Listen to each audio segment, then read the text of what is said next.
Bom dia.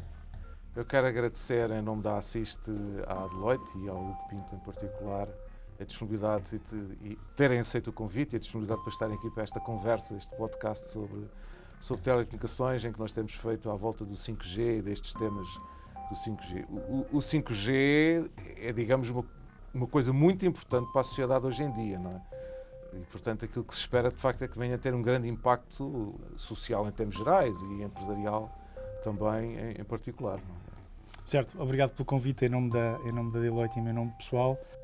Efetivamente, o 5G é uma tecnologia que foi pensada desde o zero para trazer essa revolução.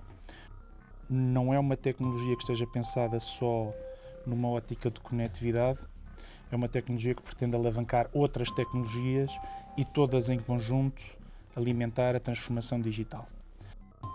Temas relevantes sobre o 5G ainda está na sua infância. O 5G é uma tecnologia que arrancou há relativamente pouco tempo, mas os sinais que se têm já no mercado são extremamente interessantes. O 5G está neste momento 2 anos mais rápido em termos de crescimento do que o 4G foi. No virar de 2022 já havia cerca de 1 bilhão de subscrições móveis 5G.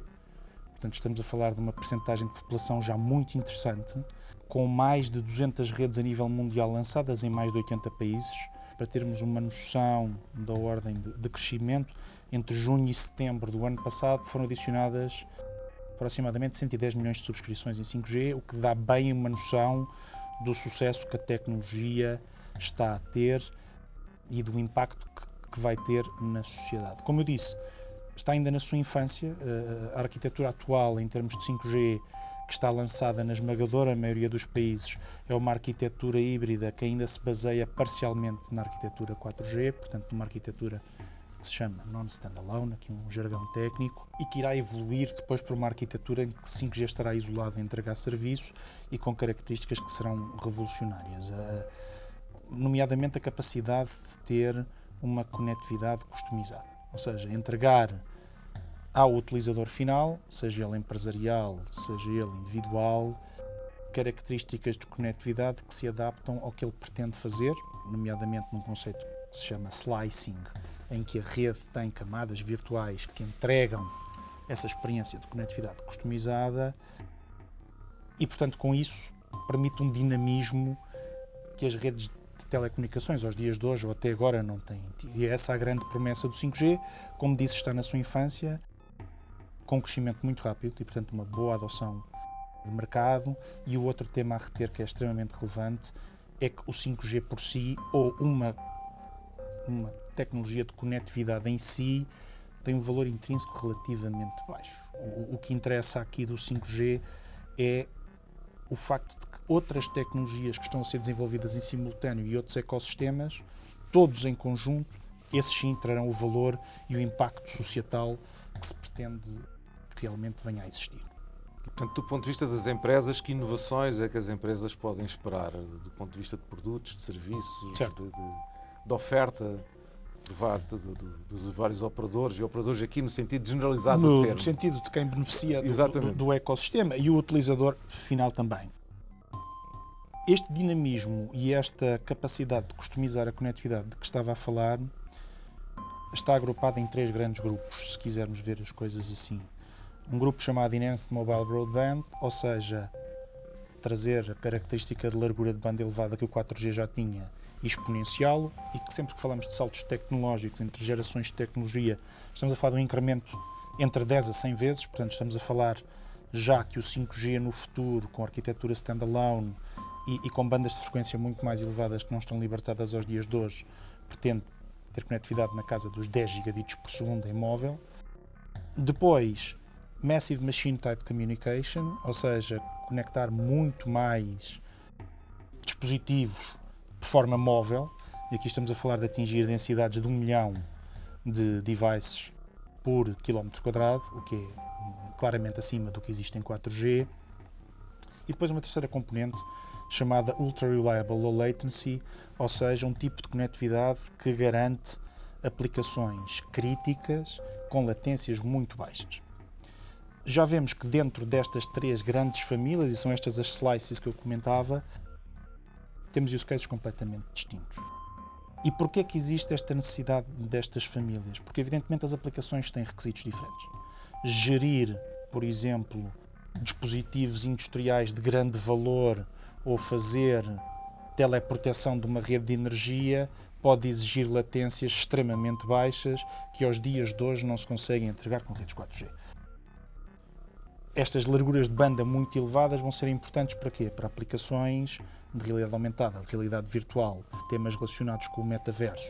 Por outro lado, a densificação do número de dispositivos tem a ver com a pervasividade da conectividade que nós temos aos dias de hoje nas nossas vidas. Se repararmos, aos dias de hoje, se formos ver quantos dispositivos já temos conectados a uma rede móvel, são muito elevados e isso continua exponencialmente a aumentar.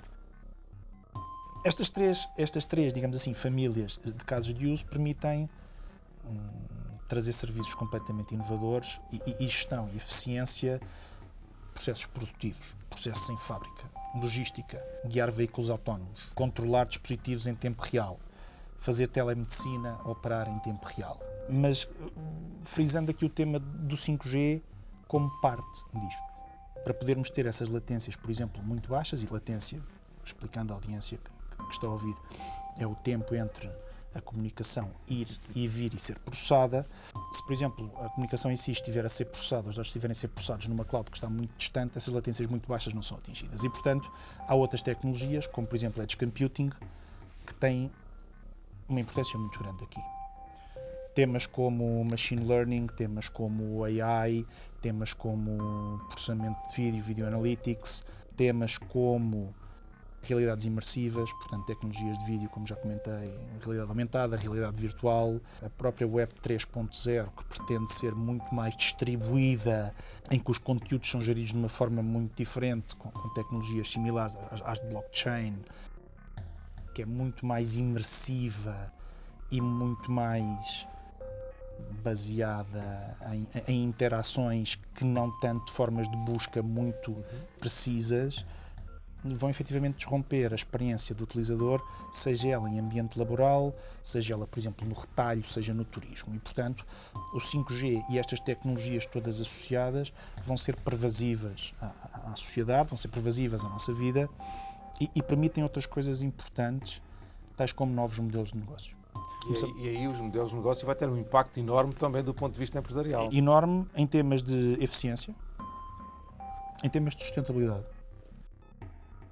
em temas de experiência de utilização, em termos de alocação de recursos, formação de pessoas e novos modelos de negócio e muito mais orientados ao as a service.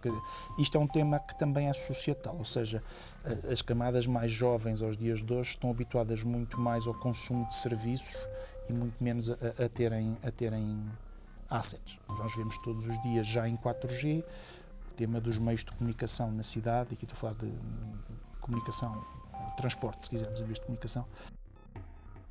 Todos esses dispositivos estão conectados.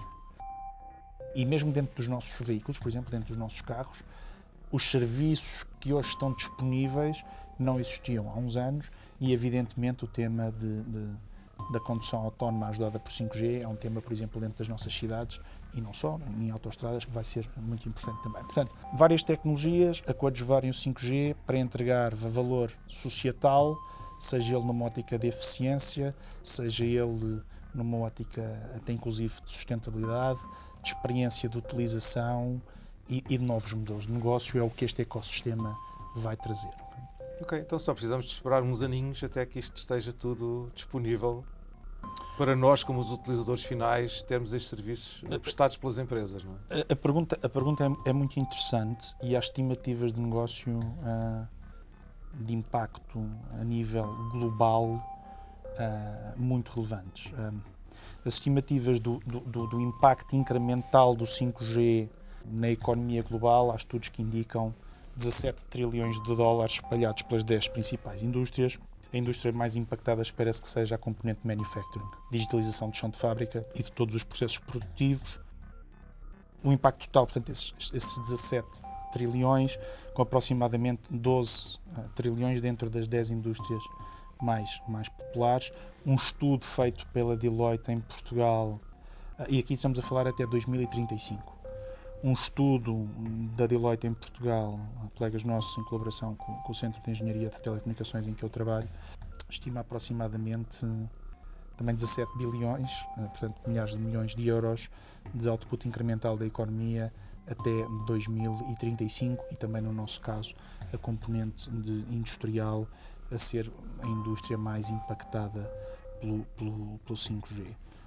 Estamos a falar de estimativas até 2028 de 5 bilhões aproximadamente de ligações 5G. 5 bilhões era a população mundial, se calhar cerca de uma década, portanto para termos uma noção, mas aqui não estamos a falar apenas de pessoas que vão ser conectadas. Estamos a falar de dispositivos também, e os dispositivos nestas gerações de comunicações móveis têm tido cada vez um peso percentual maior do total, obviamente, de ligações, e assim continuará a ser, porque estas tecnologias são desenhadas não só para comunicação para com as pessoas, mas já são nativamente, desde os tempos do 3G, acelerou com 4G e agora 5G, para cada vez mais conectar dispositivos. Ok, muito obrigado. Vamos esperar então. Prazer. Muito obrigado, bom dia. Obrigado e um bom dia.